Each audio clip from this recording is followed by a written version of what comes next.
day. My name is WolfLikeRoss, and I host the Purple Playroom. All right, this is a show that I host with my very good friend and colleague, Miss Cathy Malejane. We call her in the streets Curious Cath. And tonight's conversation of the Purple Playroom is very interesting and very close to our hearts as well, because it's for and directed towards women. Tonight's conversation is about vaginal wellness. We're going to talk about everything, unpack it really from the inside out, and speak to a doctor who Cathy will introduce in a moment, that is going to talk to us about preventative measures for certain things, you know, what we've learned that, you know, we've been doing that we shouldn't have been doing that, and everything in between. Awesome. Definitely, Ross. We are always excited to be here every single Tuesday between 10 and 12 p.m. That's the time you catch us. That is the time we get to hang out in hashtag the Purple Playroom. And today we are hanging out with Dr. Boitumelo Pule-Kitchin, who is the Medical Director of Bungaka Healthcare, which is a private integrated clinic. It is in Gaborone, Botswana, and she's got over 20 years of experience in medicine. Now, Dr. Kitchen is trained at Trinity College in Dublin. She holds a postgraduate qualifications in dermatology, travel medicine, as well as occupational health. And she also has ISO 45001 lead auditor certification. Now, our guest, Dr. Pule-Kitchin, also holds a Master of Business Administration in Health Management. She's passionate about and she advocates for preventative and lifestyle medicine. She actively promotes healthy living and fitness on social media on her platform. I want to believe she's one of those people that really live their talk, right? She does the lifestyle, you know, the wellness living that she speaks of on her platforms, Dr. Kitchen BW and Bungaka Healthcare. She is currently a trainee in lifestyle medicine with the British Society of Lifestyle Medicine. And as Ross has already said, we are speaking today about vaginal health. We are speaking the do's, the don'ts, busting myths. And I think at this point we can welcome you to studio, Dr. Pule-Kitchin. Thank you so much for being here. Good evening, Cathy and Ross, and good evening to our listeners. Thank you so much for having me today. Wonderful. I think the first thing we're going to ask really, Dr. Kitchen, is what is the importance of vaginal care and vaginal wellness for a woman? What do they need to know right off the bat? Okay, so vaginal care obviously is to keep the privates healthy. Essentially. So we are talking about things that support wellness of the vagina.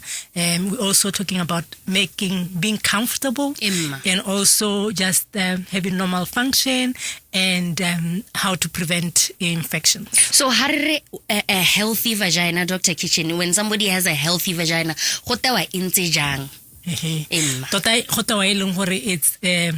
it's free of illness. Right, it feels comfortable and it's free of illness. So yes, so that's what we call a healthy vagina. All right, so let's now just get the foundation laid to say, how do we make sure that we have this healthy vagina? How do we care for a healthy vagina? What are some of the do's and don'ts? What should I be doing in order to take care of myself? Okay, so I think one of the things that people tend to do is, in my own opinion, is to harass the vagina. Right. Harass. Thank you. Literally. I keep saying it's the most harassed human organ that I've ever come across. Yeah. Right. Yes. Number one is just to literally don't harass it. Yeah. Leave it alone. Leave it alone. So in terms of, let's say, you need to keep it clean, obviously. And then keeping it clean, it's washing. And then washing, we use plain water. So we don't need to use soap? No. We don't use soap. We don't use the detergent. We don't use anything. Just plain water. Yeah. Is the safest thing to do, to use there. And it does keep it healthy. And also you don't need to, insert the finger all the way up there. You don't need to do that. You just need to clean the outside. Okay. Like the inside of the labia. That's the area that you need to clean. Right. So the most important thing that we need to know, it's self-cleaning. We hear that a lot, but I don't think we understand really. It's self-cleaning. It cleans itself. Yeah. Right. That's why most of the time, most women will have some form of discharge. You're hardly ever completely dry. Right. So that discharge is usually when the vagina is cleaning itself. Okay. However, the discharge usually does not have any odor and is not uncomfortable. Yeah. So how did it, just to go back to that way we clean the vagina, the method of cleaning, you mentioned what to use, which is water, right? Yes. But, what about, because I think I saw something online once, there's so much malinformation, misinformation, especially now in the age of the internet, Dr. Kitchen, everybody's advising everybody, right? Yeah, that's true. You need to exfoliate it. So should I be using some sort of like a scrubbing agent? Should I be only using my hands? Should I be using a face towel? What can I use to clean it, even if it's just with water? And what shouldn't I use? Do not exfoliate. Yeah. Okay. Yeah. Exfoliation is for the face and other body parts, Yeah. but definitely not the vagina. So you just need to use your hand. You don't need to use a face towel. You don't need to use a scrub. You don't need to use anything. Your hand and water. That's good enough. Okay, so you said we stick to only our hand. No, we don't need anything else. And water, warm water? Does it matter the temperature of the water? Well, shouldn't be hot. I've heard about, actually once heard you shouldn't use warm to hot water. You should only use cold, and then something about the muscles there, ABC. So I want to believe that was just a myth, yes? It's a myth. So warm water, cold water is fine. Hot, not so Don't much. burn yourself. Yes, please don't burn yourself. Okay, so we will get to, because you said there's normally a discharge and it doesn't have an odor, so we'll get to that. But for now, I want to touch on feminine hygiene products, because these are very highly marketed, and we see they're quite popular. People, talk and rave a lot about them, all of that. So talk to us about some of the key ingredients that women should be looking at and looking to avoid, as far especially as trying to cleanse their vagina. And what's your best advice for dealing with concerns should somebody have odor or discharge that's, not a normal one? Okay. So feminine hygiene products, most of the time, if not all the time, they're really unnecessary. Yeah. Right. I think it's just a marketing gimmick. Right. They don't do anything extra that water is not going to do. And then some of them can even be harmful, because one of the things that keep the vagina healthy is if what we call the pH there is. That's what balanced, I was actually going to ask right? about It just next. needs to be balanced. So some of these things, when you use them, they are going to disturb that. Okay. And then when they disturb that, it means that what we call normal flora or normal bacteria, Yes. which we have. Yes. So if you use some of these things, they are going to end up disturbing that and making you prone to infections. Right. So so my advice will be, honestly, don't use anything. If you suspect something is not right, just have a doctor have a look and help you out. So, a lot of people talk about, we've just come off the topic of feminine hygiene products. There are people also who, I believe we're going to use this conversation to bust a lot of myths, right?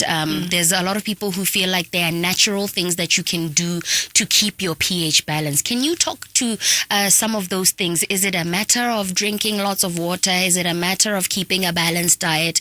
Is it a matter of keeping my stress low? What are the things that can help promote a balanced pH? And, after you cover that one, maybe you can speak to what can throw it off. Okay.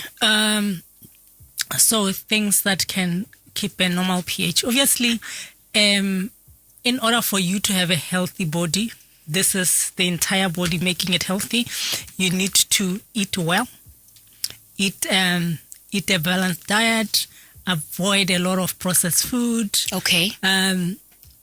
Avoid, I know we love meat and we're a meat nation, but don't eat too much meat. Okay. Because it's been shown to just, in general, this is the body in general. Yeah. It sort of causes low-grade inflammation, which ultimately can lead to various illnesses. Okay. So we just need to keep it to the minimum. If you can, stick to plants and whole foods.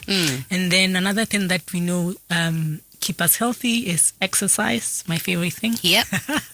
Yeah, and that's the cure to a lot of things. It's a cure to so many things. Yeah, it's the answer for lots of things. We talked about eating healthy, exercising, and also reduce your stress level. Yeah. Right? Because in general, having too much stress can ultimately affect your body. Yeah. I think you've touched on this one. I'd like you to just continue a little bit more to say what are some of lifestyle habits that we need to be looking at that can throw you. You've already touched on some of them. I want to now look at things like your bath foam, right? I want to look at things like underwear. I want to look at things like temperature. Does that affect you, in terms of your vaginal health? Okay. Bath foam really depends on your level of sensitivity. If you are sitting on you're washing and you're in a bath with bath foam, for some people it can actually irritate them. So you'll find people who are prone to yeast infections mostly. We tend to say maybe don't use a bath foam, stick to water, and shower if you can. Because if you shower, obviously you're not going to be sitting on water with a detergent on it. So if you're able to use a shower, especially if you're prone to yeast infections. Right. Okay. So that's that. What was the other Underwear. question? Oh, underwear. Yeah. Yes. So underwear, I know we love them. They come in different forms and shapes. It's the lace, it's the silk, it's the cotton, it's the this and that. So many materials, right? Yes. However, same thing. There are people, our level of sensitivity is not the same. So if you are highly sensitive, you are prone to yeast infections, you are better off sticking to cotton because it's actually quite, it doesn't irritate the skin so much. So you're better off sticking to cotton. Avoid G-strings. Because of we Cathy and I on the way here were actually just talking about G-strings and and how people have complained that they're more prone to yeast infections when they wear G-strings, and maybe you can touch a little bit on that because women love that kind of underwear. What is the problem with that in particular? I think it's just the way it sits on your body. Okay. Right? Yeah. Yeah, it tends to sort of irritate you as you move. Right. Because it goes in between the cracks. Exactly. It goes in between the cracks. Yeah. So it tends to irritate you that way. So it's not a thing of, if there's the string connecting, between your buttock and your vagina, maybe there's bacteria that travels down there that shouldn't be there. Also, there's that possibility that the string may move things around. Right. Obviously, you don't want anything that's coming from the back passage to go down there. Right. Yeah, because that's when people get urinary tract infections and things like that. Right. So yes. So if you are sensitive, avoid them. Also, the other thing is what do you use to clean your underwear? Okay. The soap that you're using. The soap that you're using. So some people are, as I'm saying, there are people who are quite sensitive, prone to yeast infections and things like that. So try to use either soaps that are generally used for sensitive skin. Yes, so avoid harsh ones for washing the underwear. So you want something that is used for sensitive skin and or what, fragrance free, what? Something? Exactly. Yeah. Yes. Okay, I think I'm going to get to this one to do with age as well, to say, does that and the hormones have anything to do with it? But before we get to that, I want to talk about unprotected sex. Can that affect you in terms of your vaginal health? Semen. Because people say, we've had the conversation many times with women, apparently semen affects your pH balance. So if, people are in a relationship where they're enjoying unprotected sex, they should avoid, semen, having semen ejaculated into them too regularly. Is that true? That I have not come across, but it's something that I'll look into. Yeah. But also it could be an issue of sensitivity, as we were saying. Some people are more sensitive than others, so some may get irritated by that. Okay, so in terms of your age, obviously, as your age, differs, changes, alters, things like menopause, perimenopause, do those have an effect? If you're pregnant, should you, does your vaginal healthcare change? How does that work? Okay, so let's maybe start with pregnancy. When you're pregnant, the pregnancy itself tend to sort of dampen your immune system. Your immune system is not as strong as when you're not pregnant. So some pregnant women will find themselves prone to yeast infections and other infections just because of that. So it means same thing. If you see something different that you're worried about, have a doctor have a look, or your nurse, so that they see if it's an infection. If it's an infection, it can get treated. So that will be pregnancy. And then menopause. So menopause, we know that our estrogen levels go down, and in terms of the vagina itself, they tend to be dryness. Yes. Okay. So dryness has got obviously a lot of potential issues. Number one being the discomfort. When you're dry, there could be itch because of the dryness. Yes. Irritation in that area. And obviously, sexual intercourse can be uncomfortable. Yeah. So those are some of the things that if someone is going through menopause, they may start to experience. Okay. Yeah. Welcome to the Purple Playroom. That's the name of the show that you are tuned into, and will be all the way till 12 midnight. It's hosted by myself. My name is Ross, and I host this with Cathy Malejane. Tonight's topic, very interesting. It's for the ladies and anybody really interested in hearing. The more we know, right? We are talking about vaginal wellness with Dr. Boitumelo Pule-Kitchin.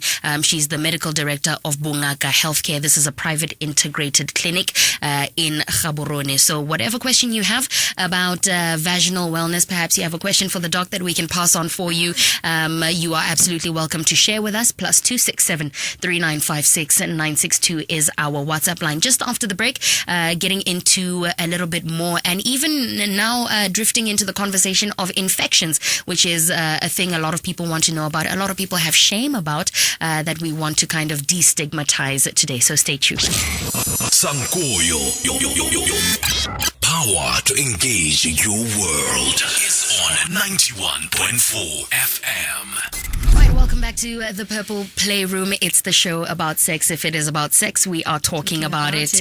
And this is hosted by myself. My name is Ross, and my good friend, #CuriousCath, Cathy Malejane. We are joined by a very lovely doctor in studio. Her name is Dr. Boitumelo Pule-Kitchin, and she is demystifying a lot of things where the vagina is concerned. Cathy, can we try and exercise? Are you comfortable saying the word vagina? Say I it. really am. Say vagina. I have no problem saying vagina. Do you find that people have an issue talking about vagina? I think they do. I think people, even Ross, when I was telling people that we're going to be doing a show about sex, everyone was yeah. Do you find that, as a doctor, Dr. Kitchen, people are open more about telling you about, getting you to diagnose a problem that they have, and then, more shy about certain things, especially when it comes to something like this? Yes, definitely. I think generally we consider the private parts private. Yeah. So we don't like to talk about like to talk about them. Yeah. Even when we might have a problem, right? Exactly. So do you find that a lot of you notice that a lot of women kind of hide vaginal illnesses? Maybe they've picked something up. They're not sure what it is, but they'd rather not find out and rather not talk about it. Okay, maybe I'm going to be biased because I run a clinic, so people tend to come to me when there's a problem. Right. But I think in general, when women are sick, they tend to seek help. Yeah. No matter how embarrassing it gets. Yeah. But then I've been with some of my patients for ages, so we have that kind of relationship. But I think in general, women tend to seek help when they're worried, as opposed to the other gender. Right. Oh, the other gender comes when they're dying. So let's talk about, on that same breath, malwetsi the vagina, Dr. Kitchen, I'm sure there's a lot, maybe somebody listening to us right now may not be aware of the spectrum when it comes to that, but maybe we can just go over some of the most common ones. And I think that would, we can start with things like thrush, yeast infections. What are those? Yes, so yeast infections are actually very, very common. Can affect anyone, any age, unfortunately. So essentially, they are caused by, in most instances, when the pH in the vagina is altered by something. As we were saying, sometimes detergents and all these things that people use when they're trying to clean themselves. So what they do is we have what's called normal bacteria, which is protective and it should be there. So these things that people use can affect it or kill it. And then therefore you've lost the protection, and that's when the yeast tend to grow and multiply. Yeah. And as I said, it's quite common. It's actually one of the commonest things that we see when it comes to women's health. Yeah. So what does it present as? What does it look like? How do you know you've got thrush? Somebody listening might have thrush and not know what is going on. Okay. So with thrush, you tend to have a discharge. The discharge looks like madila. We all know madila. Just to confirm, Dr. Kitchen, is thrush and a yeast infection the same thing? Yes. Oh, okay. Yes, it's the same thing. So it looks like madila. I don't know if there's an English word for madila. Okay. Sour milk? It's sour milk, yeah. Oh, sour milk. Yeah. Hey, but aruna though, not the shop one. You know aruna with the thicker, chunkier one. Hey, the chunks, right? So it tend to have the chunks. Yeah. Yes. So it's similar to that. You can have itch. Usually it's the discharge and the itch in most instances, or some sort of discomfort down there. Yeah. And can it get severe to the point, because I do know people who have experienced a change in the color of that same yeast from white to yellow to even green. Yes, sometimes it can actually present as green in some instances. Yes. Yeah. So that's thrush, right? That's thrush. There'll be an itch, it's uncomfortable, and then you'll see a discharge, right? Yeah. So I want to get through them, and then you'll actually do that. Let's go through how we fix that. I discover that it's itchy. I discover that there's a discharge. What should I do next? Go see your doctor. Yes, and then once you get there, obviously, the doctor will have to establish whether, also nurses, because some of our clinics are run by nurses. So they'll have to establish on whether this is thrush. Remember, there could be other discharges and other illnesses in that area. So if it turns out to be thrush, you're going to be given some sort of antifungal, because it's a fungus. So you're given a medication that is going to kill the fungus. So it can come as a cream, it can come as a pessary, occasionally as tablets as well. Yeah. Wait, you said it can be a cream or a what? Pessary. What's a pessary? Pessary is like a little bullet that you put inside. Okay, so like a suppository. Yes. Okay, so actually, yes. Like a pessary or suppository or a tablets. Or tablets. How long do you take to clear something like thrush?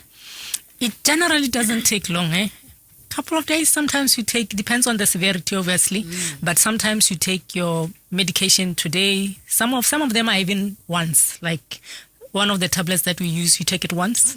Even one of the pessaries, you insert it for 1 day, and then it could be gone in a day. Yeah. So it tend not to take too long. Would you encourage, and especially on this talk about yeast infections, before we move to some of the other illnesses that exist, bacterial vaginosis, Dr. Kitchen, would you encourage somebody who knows the symptoms of their thrush, having been to Dr. Kitchen once or twice, and now has become familiar with the symptoms and can now go and get an over-the-counter medicine, would you encourage them to, once they see those same symptoms, just go and get, their little Candaspore thing or whatever and sort it out themselves? Or do you encourage them, even if they those symptoms present that they've seen before, to still visit the doctor? I would say still visit the doctor, because as I said, it's very important that you are sure that you are treating the right thing. Yeah. So for that reason, I'll say still see a doctor, just so that it can be confirmed that it's what you think it is. We were talking about that to say part of the issue here, especially when we're talking vaginal health, is just that, because seeing a doctor means getting your legs strapped. It feels like you're getting your legs strapped. Okay, I know it's not strapped, but it feels like it, right? If you've had a pap smear, oh my word. It doesn't feel very comfortable, Dr. Kitchen. Let's put it that way. But let's move on. Bacterial vaginosis, right? What is that? What does that look like? How does it present? Okay, so bacterial vaginosis is another infection that can affect the vagina. Also, another one where the normal bacteria have somewhat been disturbed, and then it can sort of overgrow. And then when it overgrows, can present with a discharge, can be a bit smelly, tend not to be itchy like the thrush, but can be uncomfortable. So what are the key differences really between if I have BV and if I have a yeast infection? Okay, so the discharges themselves tend to be to look different. As we said, thrush tend to look like madila in most instances. So BV tend to just look creamy, yellowish. And then thrush tend to be more itchy. BV, not so much. In fact, most of the time it won't itch. Can have a bit of an odor. Yeah, so those will be the major differences. Right. There were some statistics that were shared with us. We wish they were more recent, but they are from 2019, where mo Botswana over 5,000 cases of VDS. Have we spoken about VDS? No, we haven't. If somebody's listening to us right now, before we get into the cases of VDS, what is that? You're using an abbreviation, so I'm going to assume it's vaginal discharge syndrome. Yeah, okay. I think that is it. Yeah. So there we go. We are on the same page. Just so we're on the same page, yes. So essentially that means vaginal discharge of any sort, right? May it be thrush, may it be bacterial vaginosis, may it be an STD. Right. Yes. So it's an umbrella term. It's an umbrella term that we use for discharge. Right. So over 5,000 cases of VDS were reported in a single month in May of 2029, right? 2019. Right. We're not even at 2029. Sorry, ladies. The sheer volume of those cases just highlight issues, like you said, discharge, odor, discomfort. They're not isolated incidents, but, significant and widespread public health concern, and it impacts the quality of life for a large segment of the female population, diagnosed or undiagnosed, right? Yeah. Do you think that, even just the public health sector and the private health sector are doing enough in terms of outreach to say, let's talk about these things so that we are more open in dealing with them? And probably, you are an advocate in your career for preventative care, right? Are we approaching the problem simply to say, let's take care of the vagina this way so that we can prevent a lot of the VDS that we see? Are we doing enough? I always say we can always do better. Yeah. Right. Yeah. Yes. So I think we can always do better. We can always raise more awareness. We can always, raise more awareness. Yeah. And we need to do that. Obviously, if we're getting 5,000 cases a month, that is scary. Yeah. You can imagine in a year how many people are there. And these are just people who showed up at a healthcare facility. Some don't show up. Yeah. So some don't even seek medical help. So I think we need to do more. So what are because we've already mentioned the thrush, the yeast infection, the bacterial vaginosis. What other, vaginal illnesses can a woman actually contract without it being an STI, outside of STIs, on their own, having been exposed to certain the things that we've already spoken about earlier? Is it just the vaginosis and the thrush, or are there Yes, more? those will be the most common ones, yes. But also, as we were talking about menopausal women, they can have dryness, they can have itchiness in that area. So those will be in addition to those ones, apart from STDs. I think let's talk about how this one gets treated. BV, how do we treat it? Okay. So most cases, there can be a gel that you can insert a couple of days a week, and then you can also take tablets to clear it. Yeah. So most of the time, that's what you use.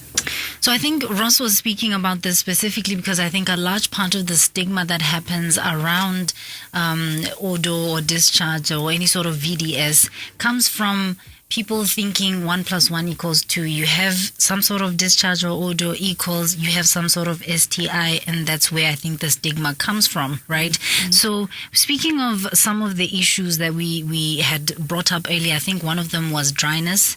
So how does that present itself, and how do you go about dealing with it and treating it? Can you treat it? Yes, it can be treated. Obviously, it will be uncomfortable. Dryness will be uncomfortable. Sometimes because of the dryness, you could have irritation. So there could be itch, pain, and the like. So in terms of treatment, because most of the time it's just hormonal issues, there are some also pessaries. What did you call them? Suppositories. Yeah. And I know they go in your farm. I know. Yes. So the ones I've used anyway. Yeah. Pessaries that you can use. You can set them there, or gels, same thing, so that you can reduce the dryness. Essentially, you are replacing the estrogen, because issue is because there's no estrogen there. So you just sort of give them some form of estrogen. Yeah. And then can we talk about UTIs? Urinary tract infections are more common than, people think. What is a UTI? How can a person possibly get one? And then, what would be the best method of treating that as well? Okay, so UTI is a urinary tract infection. So it means that you've got infection in the urinary tract. So the urinary tract is like your kidneys, the tubes that go from the kidneys is your bladder. And then obviously in women it will be the vagina, because that's how the urine comes out. Yes. So you can have infection either in the kidneys or in the bladder. One of the causes of UTI is the vagina gets contaminated with feces. Oh, right. That's why we wipe people are front wiping back and not back to front. Yes, if you happen to wipe the wrong way, or you're wearing something that is going to introduce the fecal material in that area, then you can get a UTI. Right. But so we hear a lot, especially where UTIs are concerned, that what helps is peeing after sex, or that rather a UTI can happen as a result of maybe that exposure to whatever bacteria happening during sex. Is that a myth, especially when people say the best thing to do after sex is to pee?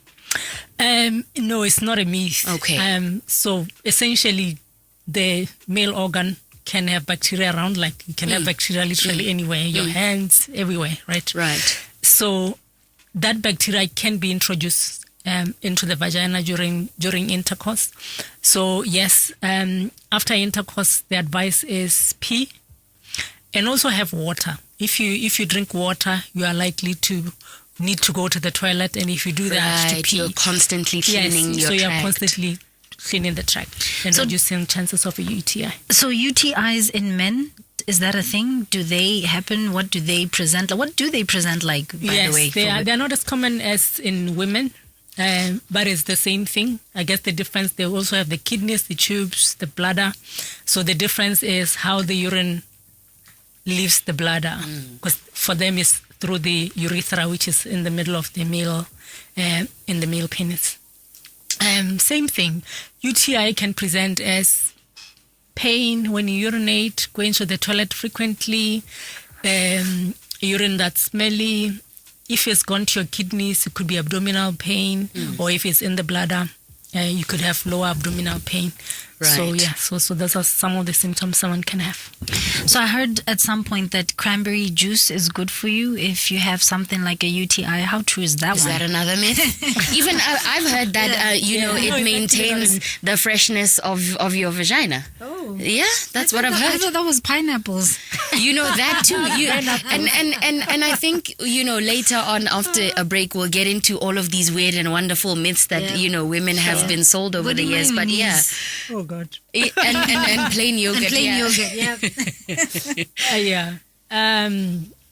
So what are we talking about? UTIs. Yeah, we're talking about UTIs Cranberry and juice, clearing yes. them. And Cranberry juice, yes, has been shown that it can help when someone has a UTI. wow. Yeah, if it's mild, drinking plenty of water, drinking cranberry juice. Not sometimes putting the cranberry juice on them. no. Don't do that, vagina with We said- cranberry juice. we said we only Let's put drink water it. there. Okay. We said water. Yeah, so no cranberry juice there. Thank you for clarifying that, ladies. I was about to nick out on what's in it. Let's take a short break. This is the Purple Playroom that you are tuned into all the way till 12 midnight. We are in studio with Dr. Boitumelo Pule-Kitchin, demystifying the vagina, talking about the vagina, getting it out in the open, the facts, not our vaginas, and just talking about some of the myths. And that's especially what we're going to talk about on the other side of the break, to say, what have you heard growing up, and how can we either bust that today or confirm it today? All right. If you would like to join our conversation, you are absolutely welcome to via our WhatsApp line +267 3956 962. Good evening. The Purple Playroom, Tuesday, 10 p.m. to midnight. Welcome back to the Purple Playroom. It's the show about sex if it's about sex. We're talking about it. Absolutely. It's hosted by myself. My name is WolfLikeRoss. My friends call me Ross. So, of course, you are welcome to call me that as well. I don't do this alone. I do this with Curious Kath, the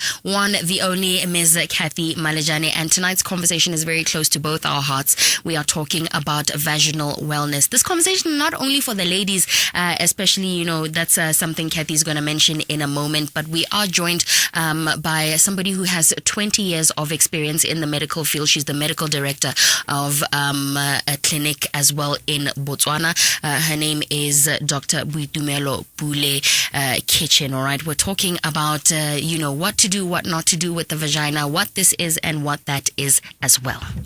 And well, because this show is about sex, and if it's about sex, we're talking about it, then we need to be talking. We said vaginal health is the issue. Now looking at vaginal health and sexual intimacy, to say, how do chronic vaginal issues impact a woman's self-confidence and their sexual intimacy? Do they, would you say, affect their self-confidence and sexual intimacy? And then also in terms of, okay, the woman communicating, or maybe I have discomfort or pain or dryness or whatever during sex. Let's also think about the men, right? Because if you are with your partner and she's not the freshest, or there's a discharge or an odor or something that's going on down there that you're not too excited about, we want to believe we are trying to pave the way for conversations that need to happen. Because as a man, should you encounter that, we want to believe you want to be able to support your person to get the help they need to deal with it. Yes, definitely. Obviously, your partner must ideally be a partner in everything, including your health. So if you're a man and you notice something is not right with your partner, obviously the best thing is to ask, have they noticed? Can I go in here like yes. But you need to be saying this in a supportive way. You must not be what's the word? Don't accuse. Don't be nasty about it. Of course. Yeah. Yeah. Right. Yeah. So you need to ask them nicely and be supportive. Don't jump into conclusions. We know that most of the time, if there's a discharge, the concern is always, is it an STD? Right? Yes. So it's not an STD until you've gone to the doctor, you've checked. Right, and, right. You know, it looks like an STD. Yeah. So be supportive. Also don't assume that it's because someone is dirty. Oh, that's Right? an important That's one. another thing, right? Yeah. Just because there's a smell or there's a discharge does not mean it's dead. Right. Yes, it doesn't mean that it's dead. So just don't make assumptions. Ask. Have they noticed? What are they doing about it? Have they done something about it? You'll find that sometimes she's been to the doctor. As we said, women are very, very quick to act. Yeah. Yes. And then obviously there will be those ones who are uncomfortable. They will hesitate for a few days. So if your partner is like that, obviously encourage them to go and seek help. Right. And even accompany them. You drive them there, give them moral support. So essentially just ask. Because it's an Yes, organ but you both enjoy at the end of the day. You should be able to invest in its wellness. Exactly. Yeah. Yes, definitely. Yeah. Okay, Dr. Kitchen, let's bust some myths, right? As women, we have had all sorts of things from childhood to, adult grown women. Jase, noase, tingase, tasase, tlhapakase. Earlier we busted that whole exfoliating thing. No, don't exfoliate your vagina, just use your hand, right? So Cathy and I are just gonna mention some things when yes or no, don't do that, right? Once off, right? Pineapple juice, eating pineapples and drinking pineapple juice, any effect? Not that I'm aware of. Okay. I know cranberry juice can help, as we said, but pineapple, no. Okay. Not that I know. So we've heard about plain yogurt being like Applied.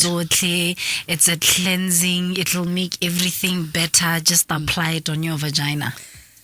We said that water and water alone.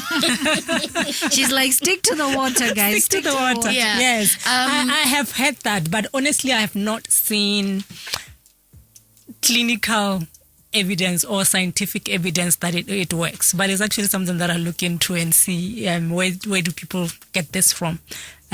But yeah, it's not something that I would advise, because I'm thinking plain yogurt, doesn't it have like preservatives and things like that, and bacteria, and all sorts of things. So that's what I will worry about. What about the things that have become so popular online, Dr. Kitchen? Something like yoni steaming.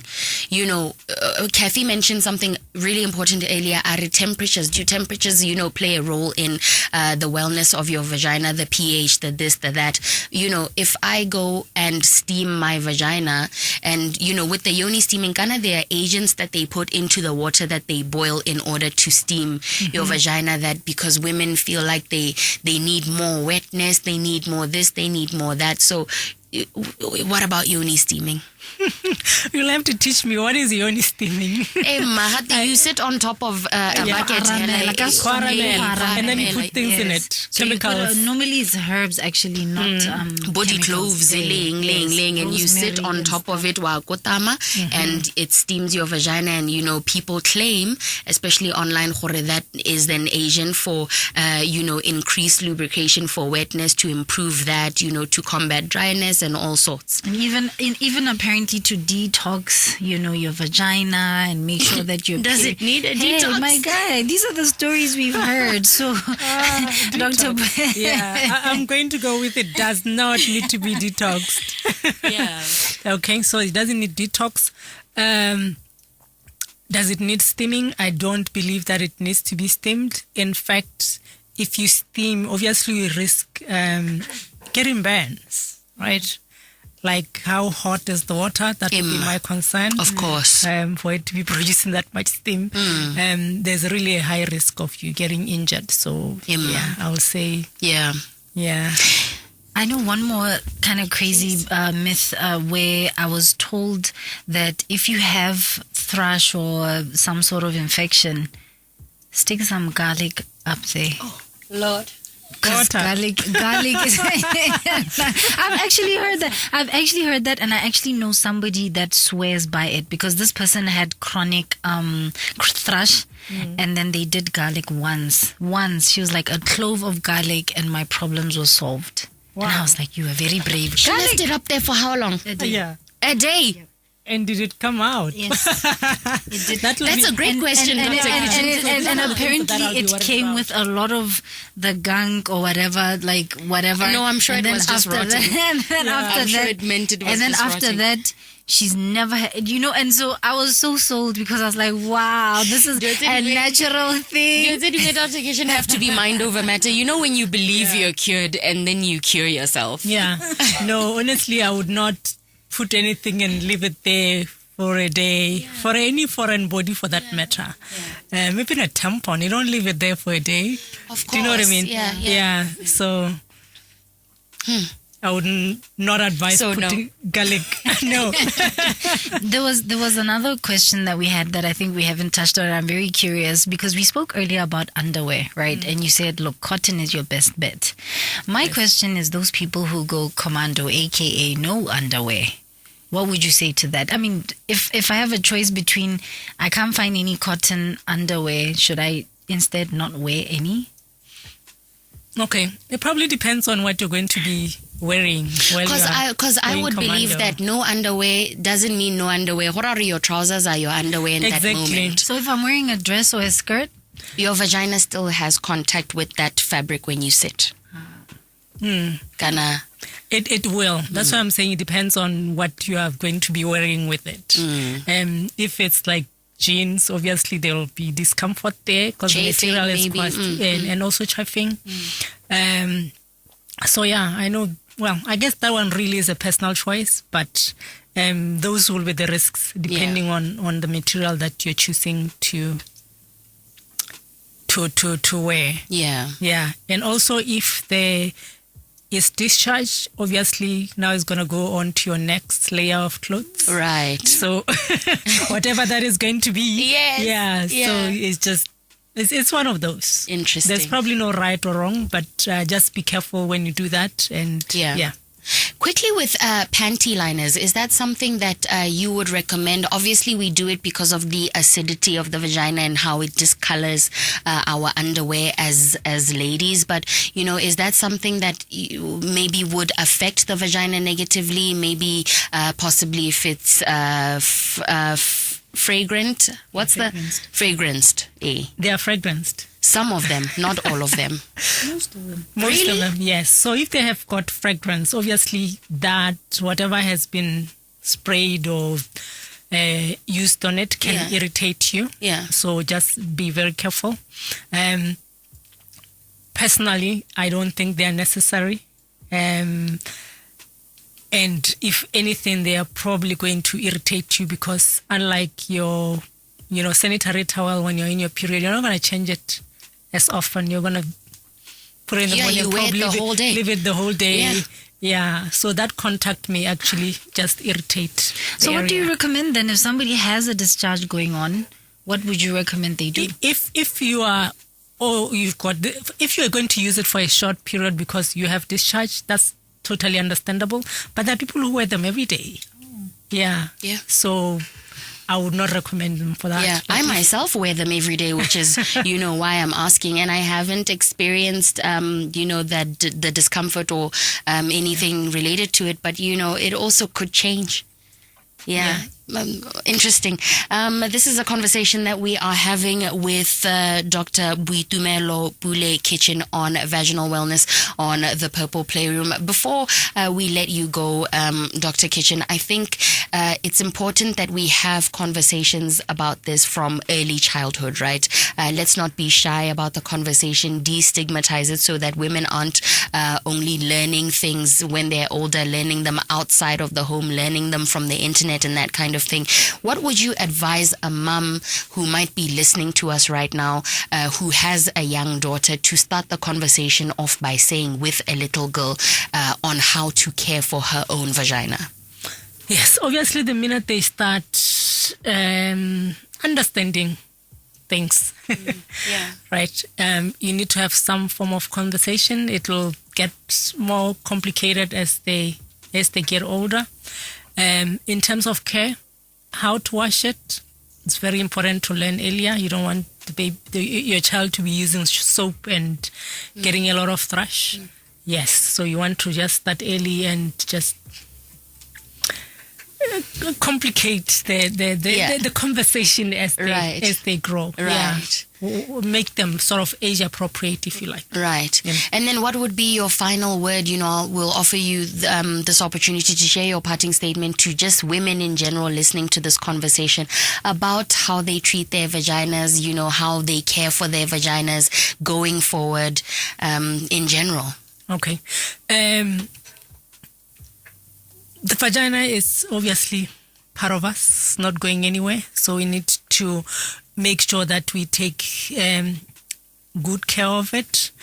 But while we are there, let's not cause harm by using things that are not proven. By using things that we had someone saying, I use this and it worked for me. Garlic. I use garlic. And then you try it. And stick to water, as we had said. Honestly, I can't emphasize that enough. The other thing that I like to say is that the vagina has got its own natural odor. So it's not going to smell like a bag of roses. Just remember that. That's very important. That's very, very important. Because sometimes you get worked out over smell, and it turns out it's natural smell. Yeah. No matter and what it's not supposed to be odorless. Exactly. It's not odorless. Yeah. Yeah. But definitely does not smell like roses. So just bear that in mind. I don't know. I just thought of something, but we are closing off. But because this is a show about sex, right? And if it's about sex, we're talking about it. I wanted to actually find out. One of the things we know happens in Botswana is multiple concurrent sexual partners. So I actually wanted to know, in terms of our vaginal health, does having multiple concurrent sexual partners, does that affect your vaginal health? Does it threaten it?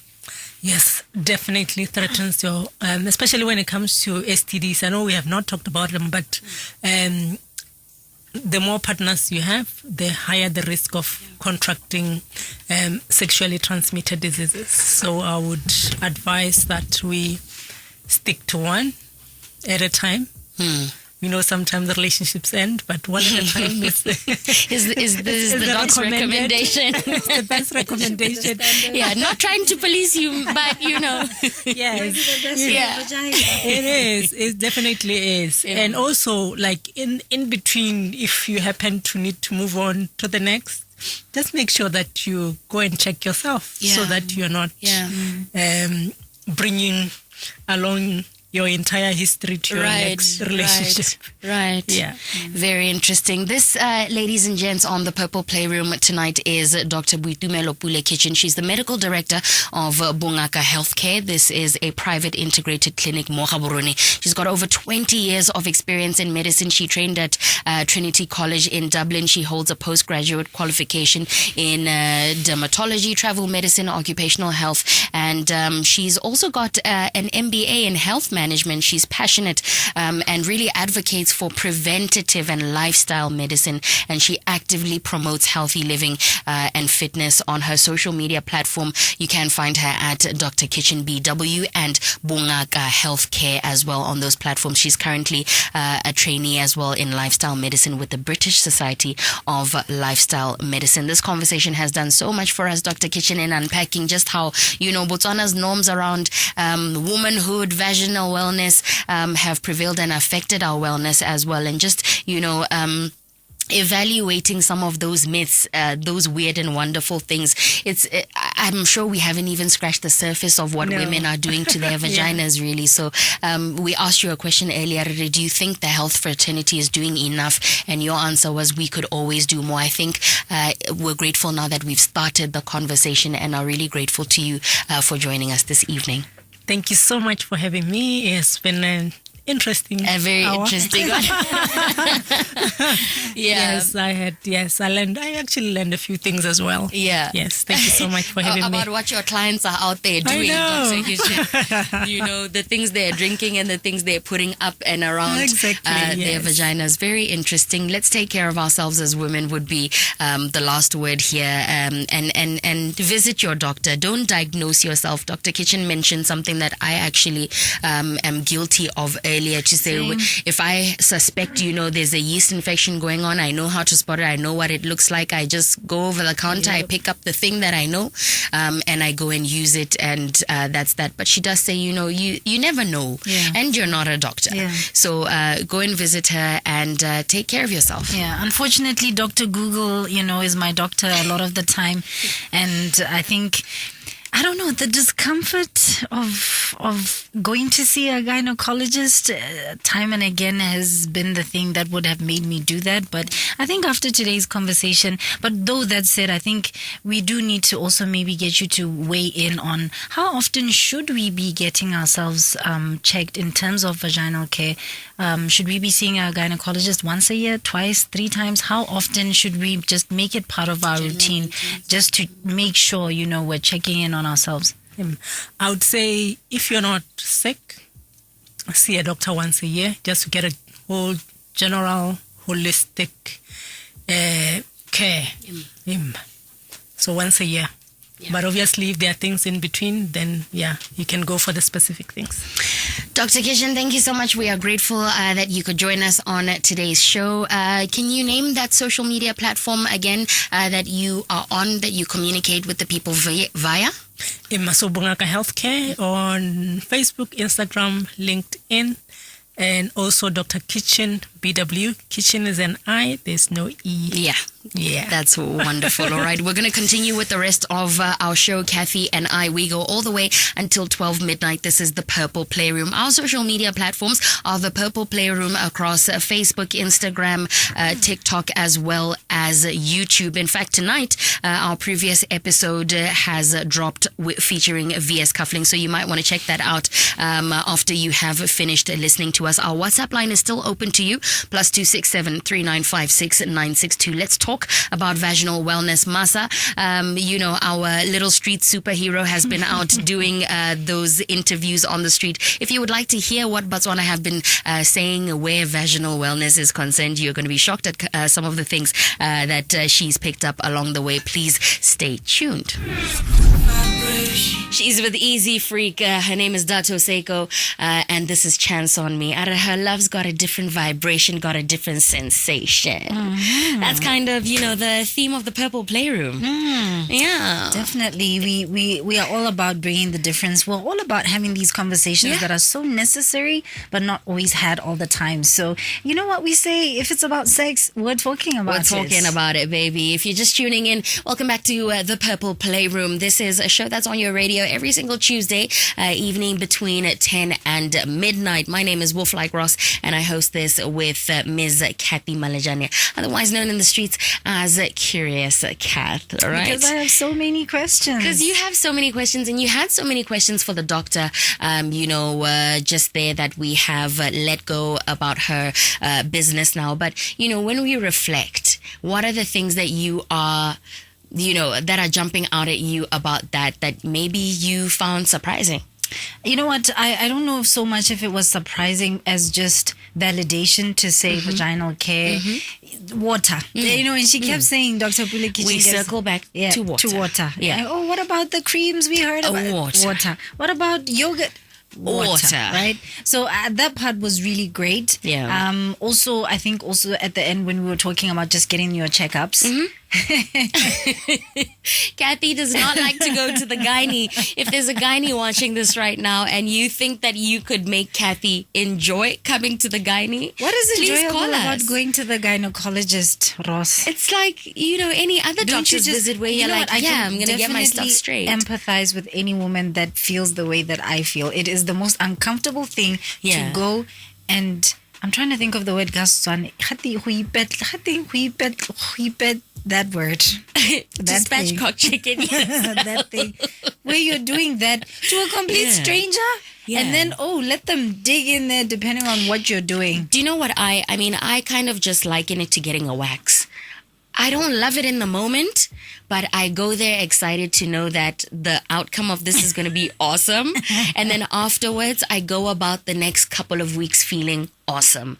But in that temporary discomfort for me doesn't deter me. I go into it knowing that I'm On the other looking side at the is end gonna be goal. great. Eyes on the prize. No, I'm sorry. It's just something about the...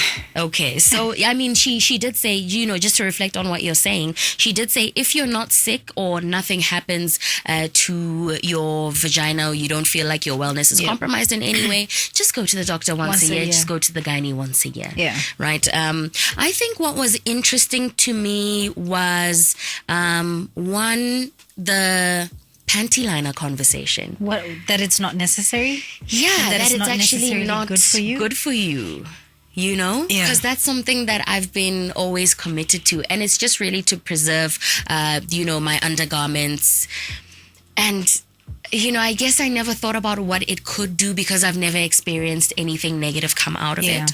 But then the fact that was interesting. the material that is used, especially on panty liners, is fragranced, right? Yeah. So that's the big issue. So one of the things we spoke about in terms of vaginal wellness was that you need to make sure that you're wearing cotton underwear.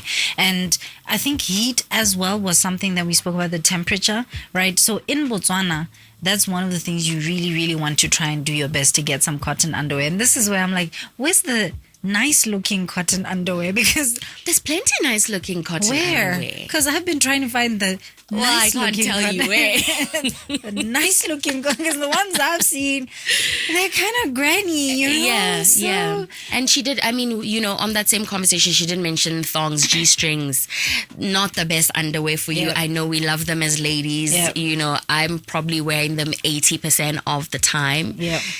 Yeah, not good because of just the irritation it causes by getting into your cracks, for lack of a better way to put it. And, there is a possibility that you could get some fecal matter coming up to your vagina. 100%. So, yeah. And that's why we wipe front to back and not back to front. Yeah. So that's, it's very, interesting. very interesting. Yeah. Yeah. So, speaking also about odors and discharges, that was, I think, one of the big things that I got from today's conversation was that don't necessarily assume when somebody has a discharge or an odor that there's an STI involved or that person they're not clean. Or I think a lot of the time in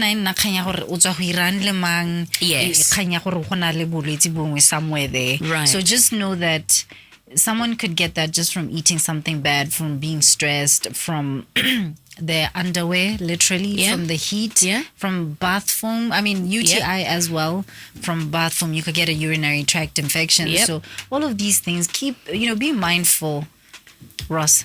We also had Masa hitting the streets, but before we get to that, we also want to touch on some of the myth busting that Dr. Pule-Kitchin did. Yeah, 100%. I also, before we get to the myth busting, what I did want to share was that it's not a super up-to-date statistic, but it was shared gore mo Botswana in the year 2019. We actually had 5,000 reported cases of vaginal discharge syndrome, right? VDS. And we sat down with the doctor and we were like, but that is like the reported cases. And then what about the women who have so much shame that they feel like, they have also been conditioned to believe, if you've got an odor, if you've got a discharge of some kind, but really there are so many moving pieces and so many external factors that could cause that. So, are we doing enough in terms of teaching? I guess this is why we have started these conversations. But the reluctancy to have the conversations is something that we need to dive into, which brings you back to Masa's clip. All right? Shall we play? Into it? Yeah. We are here in CBD in Gaborone, and it is very difficult today to conduct and conclude on my interviews, mostly because I have been faced with a bit of rejection from women in particular. That has been very hard, and this conversation really is for us, for individuals with vaginas, and I do think that, we need to be a little bit more open to speaking about it.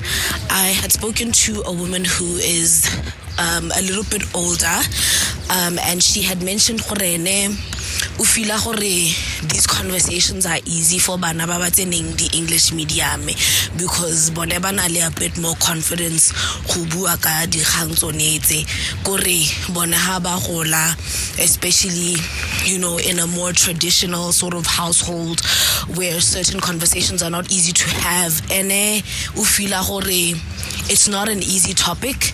And she says this is possibly why I'm finding it quite difficult to speak to women to speak to women in the public. So I do think that we do need to change and reconsider the way in which we approach these conversations with young ones from the moment bale ko skweleng. I do think that maybe there's an opportunity for us to reframe how we have these conversations. And also, there's an importance in the safety around educating kids about their bodies and the wellness of their bodies. So from a young age is where it starts, is what I've picked up. And this is Mace. And thank you to Purple Playroom. Cathy and Ross will take it away from here. These were my 2 cents. Those are Mace's 2 cents, Cathy. What do you think about, when you reflect on what she said, gore there's a certain demographic ya bomme e leng gore tota she was struggling to reach o paletswe ke go bua le bone ga ba phuthologe because they feel like conversations about sex, my vagina, why would you want to talk about that with me on the street? Yeah. You can't, Yeah. So is that a thing? Is the disconnect, in between generations, the reason there's no education that's, how institutional? I think not so much the disconnect, but just how sex is viewed in our country, honestly. And I think Tota Africa, the whole of Africa, in fact, a lot of, how can I say, maybe third world countries, this culture that still is part of our lives. It's just always been taboo to talk about sex. And I think this then makes us want to ask some of the questions we tried to ask last week, to say, when was the first time you heard about sex, and where would you rather have heard about sex for the first time? Because you realize a lot of the time you don't get it from home, you don't necessarily get it from school, though I know there are certain places where they are getting it from school, and it's quite scary what they're getting from school, though, because it seems now as if school is taking a whole weird direction. Yeah. But coming back to this one, to say, where is it that you're getting your education from? Where do you want to get your education from? But now if you're coming to somebody, I don't know you want us to talk about sex, and then you want us to talk about vaginas, specifically my vagina? Yeah, I must tell you from experience. Yeah. So I think it's just always been taboo. And then, unfortunately, what has happened is the world has become so sexualized. So it's really weird, because now you've got all these kids who get on the internet and they see pornography. You've got Instagram, which is almost pornographic. The different applications you have. Twitter, is on Twitter is porn. Exactly. So you unfortunately are learning and seeing sex even before you get it from home or wherever else would have been a proper channel. Yeah. So I think that's where, if anything, the discord is coming from. The disconnect is from at the house, and the channels we think would be the proper channels, we're not really getting it, but everywhere else, we're seeing sex. Shall we read some WhatsApps? Let's hear what the listener has to say. +267 3956 962. By the way, you can call us on this show. Yes, you can. Yeah, we would love to hear from you if you would like to give us a call. Maybe to reflect on what the doctor said. You are absolutely welcome to. There's a WhatsApp here that says, I like the topic of today. Bomme should hear this. It's very important. We men should make them be open to us with those examples you gave, right? That's from Gaone in Tlukweng. Thank you so much, Thanks, Gaone. And then he says, what to take. Rona ba re bereka mo di-pharmacy-ing go na le selo gate citrus soda, especially flavored one, cranberry. Bomme ba e hetsa mme ya bereka. So interestingly enough, I first came across citrus soda as something that was prescribed by doctors in order to help clear UTIs. Oh, so it's like infection. It's like an alkaline neutralizer, something like that. Let me not misrepresent it, Mihela. That's what it's used for. Typically, you can take it hella on a regular basis. What do you take citrus soda for? Heartburn?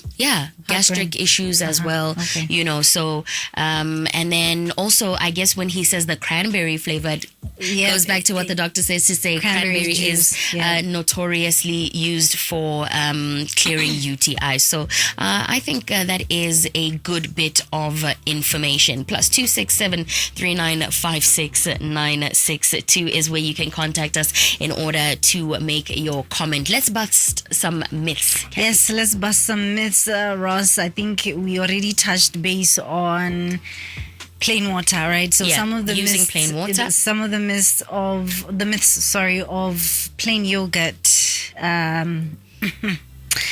Plain yogurt. Applying plain yogurt that doesn't work for clearing or Dr. Pule-Kitchin was like, just eat that yogurt. Increasing the freshness. It doesn't do it. Pineapple juice does nothing for you apparently. I Think believe because that myth, by the way, that pineapple does good things for you. Okay, I believe it. I think if you believe it, you can achieve it, Kathy. This one, don't think that because you've had maybe a yeast infection before, something that you have been to the doctor for, and you see the same symptoms, I can just go and get this over the counter. Dr. Pule-Kitchin says go to the doctor anyway.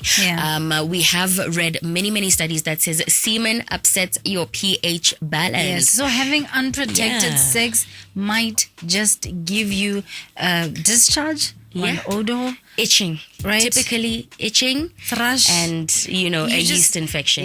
Not to mention an STI. I'm just saying 100%. But also, sometimes put it somewhere else. Find some creative ways to put it if you're, if you're there. If you guys are there and you've decided that unprotected is the, route that you're going with. Don't always park it in the same place. Okay. The semen. Okay. Yeah. So it can go elsewhere. That is the big takeaway. It should be able to go anywhere you choose, right? Vaginas are not odorless. Yes. They are not meant to be odorless. And leave them at that. If there's a vaginal product or a hygiene product that's encouraging you. Because I have so many questions and this random one just came my way. So you should, as a woman, know what your vagina smells like. You should know its scent when it's healthy and well. And then so that if it should so not be on its A game, you catch it in its tracks. So we're out here just sniffing ourselves. Yeah, why not? I like it. Just, do a little... I like it. Okay. Yeah, so when it comes to the topic of feminine hygiene products, just don't do it. Those are the myths were busted by Dr. Boitumelo. So douches, a lot of in fact, I had wanted her to get into some detail of what chemicals should you avoid, but she just said go back to water. Yeah. Anything else? There is actually no chemical that should be touching your vagina. Yeah. Just don't do it. Yeah. Including soap, by the way. Soap is not good for your vagina. Just water. Your vagina does not need you to wash it with soap. In fact, you might actually make yourself sick and give yourself thrush or some sort of odor or discharge because you were trying to clean yourself with soap. Because you thought you were trying to be smart. Plain water, and you're using your hands. You don't need to scrub and face cloth or anything. Yeah. You're not digging yourself up there either. Don't put your fingers up there when you're washing. You're just... What did she say? You're just washing outside by your labia. That's what she said. Yep. So that's what you're doing. I think those are the myths I can remember. 100%. And those are all of them. If you have something that you want to contribute in terms of, we asked this question online. Yeah. You can definitely still respond on our anonymous links via Instagram. Cathy Malejane on Instagram, as well as WolfLikeRoss on Instagram. Give us a follow while you're on there as well. Follow the Purple Playroom while you're on there. Yeah. But we asked women, one, have you ever experienced an odor? What were you able to do about it? Yeah. If you anything. And another question was, what have you heard or seen out tried, there? Just, growing up or tried, right? We actually have a caller. Let's take a phone call. Gabs FM, good morning. Well, good evening. Hello, how are you? I'm okay. Yeah, talk to us. Wait, I'm a man, but you're talking about the vagina. Yeah, Yes. I mean, you're an important stakeholder. Okay. I've got this girlfriend of mine. Okay. She doesn't like to put on a panty. Doesn't like to put on panties. She don't have panties most of the time. Unless when she's on a period. But she's got this funny smell, Yeah. The private part. So I don't know what it is. Maybe you guys can help me to understand why she doesn't. Yeah. So is that smell there all the time? Makes her to do that? But what? Sorry? What makes her to do that? She doesn't want to tell me the truth. Why she doesn't want to? Wait, so you've actually asked her? Yeah, I did ask her, but she doesn't want to tell me the truth. About the odor that's coming out. Well, that one obviously she can't tell me. Well, the I'm problem. worrying about that because it's very embarrassing. I mean, Yeah. really No. bad. Yeah. I No, just that's understandable. don't like it. Yeah. Yeah. So the thing is, and what the doctor was able to clear up for us is that when, as a woman, when you don't wear underwear. So can I hear from the? Yeah, Yes, Can I yes, just you hear can from listen the on radio? radio. Yeah, Yes, I sir. can let you go. Thank you so so much for much. giving us a call. Yeah. 3956-962. If you would also like to give us a shout in studio, right? So just to respond to that, or rather to recap, if it was because the line was a little bit unclear, was this gentleman's girlfriend doesn't wear underwear, right? And it's, I guess that's what he's linking to this foul smell. He's not too sure yet, but there is an odor there that is not quite what we would call normal, or the odor of a well vagina, right? A healthy vagina. So what the doctor did clear up for us, Dr. Pule-Kitchin, did say, not wearing underwear exposes your vagina to the different fabrics of the clothes that you you're wear. wearing. Those fabrics are not all good for your vagina. Yeah. The best fabric for your vagina is cotton. always circle back to cotton. Yeah. So, wa para jean, kamoso wa para polyester, kamoso wa para lycra, kamoso wa para silk. It's all of these things that are, one, causing chafing because some of the fabrics are quite rigid and hard, and some of them are not allowing the vagina to breathe. There's no That's ventilation the problem a lot in of those the time fabrics. with synthetic materials is that they 100%. don't allow the vagina to breathe. 100%. So there's a lack of ventilation there, and yes, that can cause yeast or bacterial issues. A yeast infection is a fungal infection, and it's easy for that to happen. Of course, it's going to happen if you're continuously, exposing the vagina to those circumstances, right? So the best thing is to go and see a doctor, and they will give her something to clear that up. Yeah. And it's not going to take a long time. Yeah, it doesn't even take more than a week. I think Dr. Kitchen just said a couple of days. Yeah. So just to speak to you, our caller, we didn't get your name, but I think I would love for you to just take your girlfriend to a gynecologist and support her through whatever, because you just get that looked at, because and make her know that it's nothing to be ashamed of. He did mention the embarrassment of it. It's really nothing to be ashamed of, and what she is experiencing is completely normal for what she has been doing. So all it takes is just change a couple of things here and there, and you guys are gonna be good. All right. Shall we hear what Masa had to say on the streets? Let's do that. What are some care tips, vaginal wellness care tips that you've heard of that are either detrimental or have been helpful to you as an individual? Thank you for that question. Nahela se ke se itseng ke itse gore o tshwantse gore o ska wa itsenya monwana ha o thapa. The other thing ke gore every time ha o sena go thapa dirisa metsi a plain hela skono then wa go hokotsa tsone di odor tsone and the likes. Okay, and any tips that you've heard of that could be quite detrimental to a woman's vagina? That's a tricky one. Or have you heard of anybody saying this is maybe a way that they do it that you've seen, maybe that's not the best way to do it? You have people who use different products, for example. There's people who use creams and they use vaginal washes, for example, but we've been told by doctors and professionals it's not the way through. So have you heard anything similar that might, ring a bit of an alarm?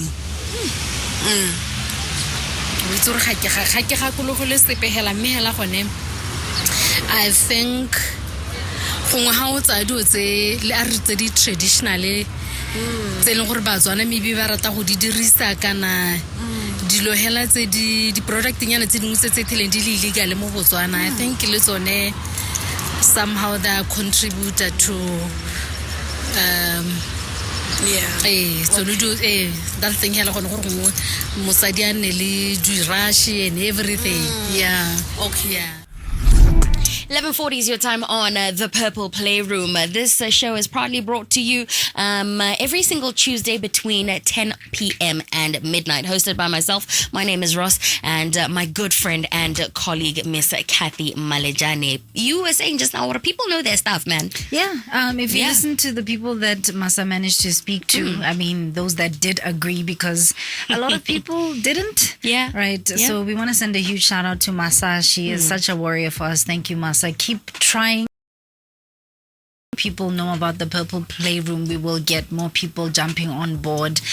We were actually even considering doing videos, video clips of the people that we speak to, but because we understand a lot of the time people want to be anonymous, especially when we're talking about sex. That's okay. You know, but if Masa approaches you, if you're in the streets, especially of Gaborone, and Masa approaches you and you don't mind doing a video, please let her know that, you know what, I actually don't mind you videoing this. Yeah. And then so that we can just share that. But Yeah, we're all fam. In a club, we all fam. right. But at the end of the day, it's really refreshing for me to hear that our listeners actually know. They know their stuff. Stick to water. Yeah. Don't be doing other things. But right, there's the one who spoke about steaming, and I was So I'm actually really ready to read those, right? Okay. And you can weigh in. This is from our anonymous question and answer line, all right? Asking, what have you heard or tried as a woman, Hella, where your vagina is concerned in order to contribute to its wellness, or things that you heard growing up, you know, you might have tried or heard about. Somebody said that pink and white vaginal wash. There is a wash. I can vaguely remember it, and I can picture it in my mind. I don't remember the name of it for the life of me, but it was pretty popular at some time. I remember that as well. Right. Yeah. There is another one that says, do not yoni steam, douche, or anything like that. Yeah. The vagina self-cleans. If there is a foul odor, see a doctor. And that is basically just a repetition of what the doctor said. That is true. Yeah. That is And true. then this one that says, rumor has it, yoni steaming detox pearls, steaming bags, and yoni spray are a must try, question mark. Huh? What is a detox pearl? So something that I guess you would put up there and then it dissolves, probably, right? Yes, or if not dissolved, then it would suck in whatever toxins you have in your body. Yeah. That's crazy. Talk to me about steaming, because you seem to be a little bit Open-minded to the idea of steaming, and I just, something in me is telling me, you know what, no. Ross, I think I'm so biased about going the natural or alternative route with almost everything in my life, right? So I know that steaming, and that's why even earlier I was asking her, wait, but steaming would detox, right? Because steaming, that's what steaming does. It detoxes whatever.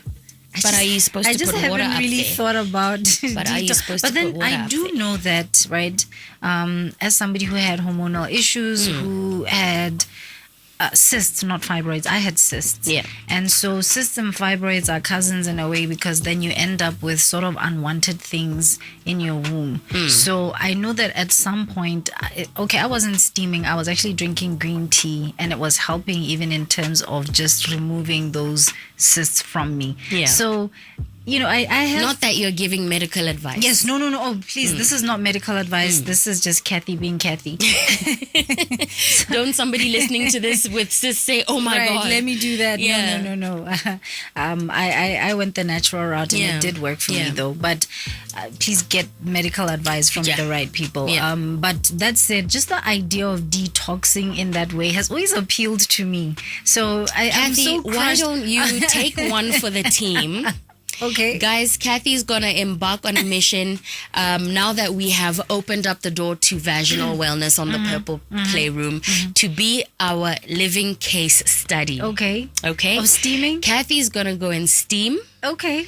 and come back to us with a report after You tell me. A month. me a month. So we're going to give you 4 purple playrooms to get your vag in order. Yes. No, I'm going to, because you see the idea of steaming, again, like I was telling you, like my face, these are like, all of these things have worked for me in that sense. Yeah. But, you know, I've always been open to it, so then let me go ahead and try it. Why not? My whole thing let me is try it. you definitely are that person. I am. So I'm not gonna sit here and discourage you and say, Kathy, Don't do it.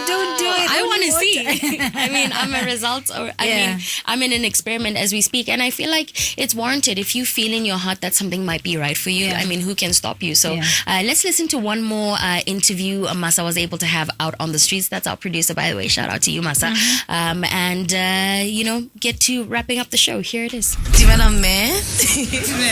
Emma, what vaginal healthcare tips or wellness tips have you found helpful or detrimental to you? For starters, I would say you wash your vagina with just cold plain water.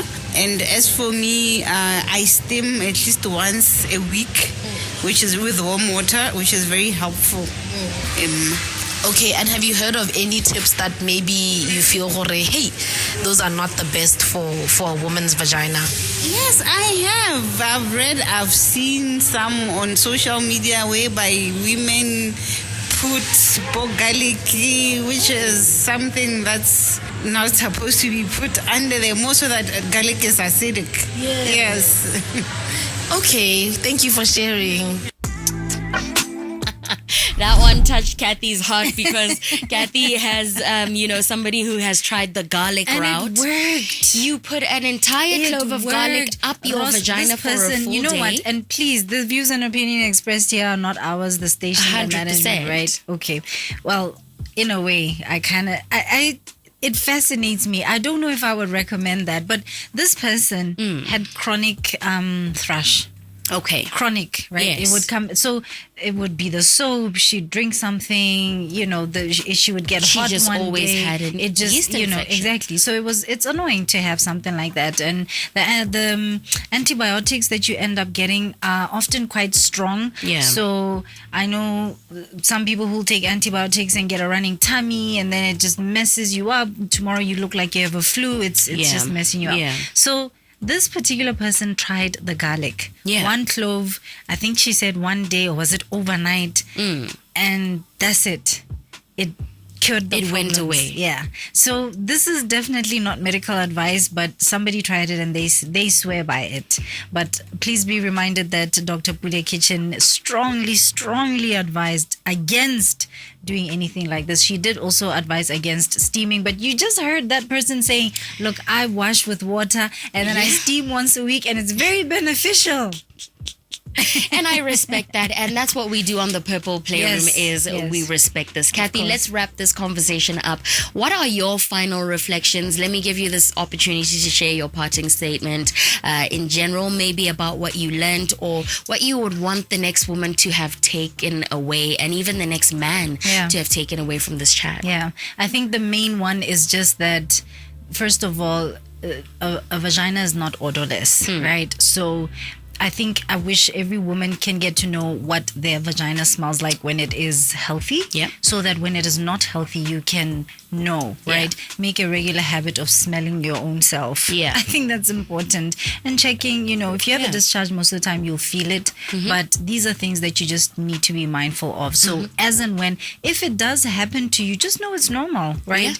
And just also know that it doesn't mean you're dirty or you're gonna die or you've done anything wrong or slept with somebody you shouldn't have. It just means that something is off and you need to get help. Yeah. And this one, maybe I'm speaking to myself as well a lot. Stop listening to Dr. Google. Go actually get it checked out, because Dr. Pule-Kitchin did talk about the fact that it's dangerous to say, oh, I've experienced this before. I know what this is. Let me I just know what to do. Get something over the counter. You don't know, because the whole point of going to the doctor is that they help you diagnose, is this actually what you think it is? Yeah, maybe it's not. So that you get the treatment you need. And then also be careful if you're pregnant. There are certain things that you need to be looking out for. So all of that to say, if you love yourself and take care of yourself, it just makes life easy even for your partner. I think if you have something wrong, you can tell your partner, look, I need help. perhaps let's go together and support me through this. Yeah. I wish fairy tale scenario world that men would do that for their partners, because a lot of the time you'll find women are the ones who actually drag the men to go and get medical help, because men don't want to do that 100%. On their own. So it'd be great to see it also applying the other way around. Yeah, and I couldn't have said it better myself. I think my reflections are similar, but really touching on when we speak to women to say, don't do it for the men, because the men also are not as educated on what a vagina is supposed to do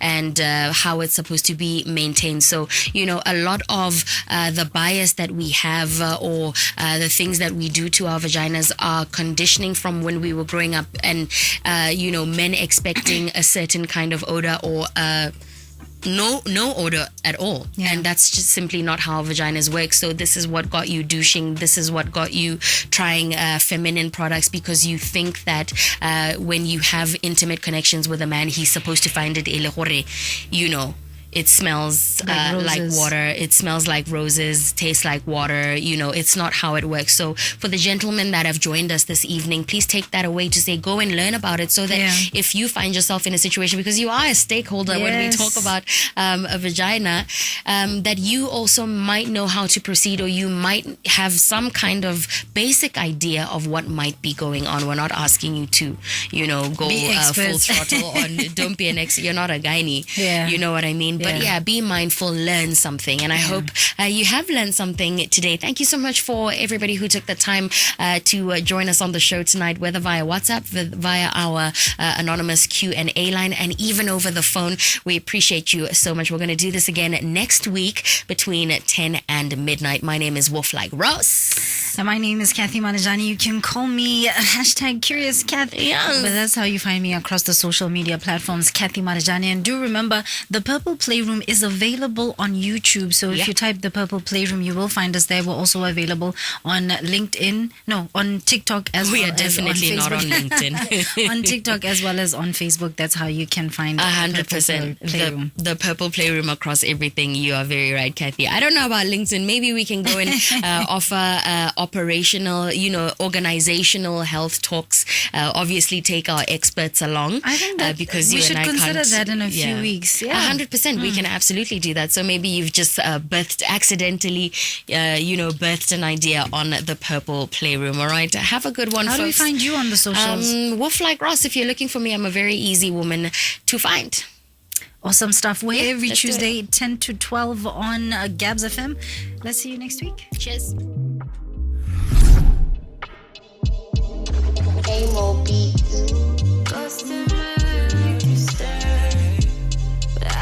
That's just status ghosting may make you stay, but I guess that's just status quo.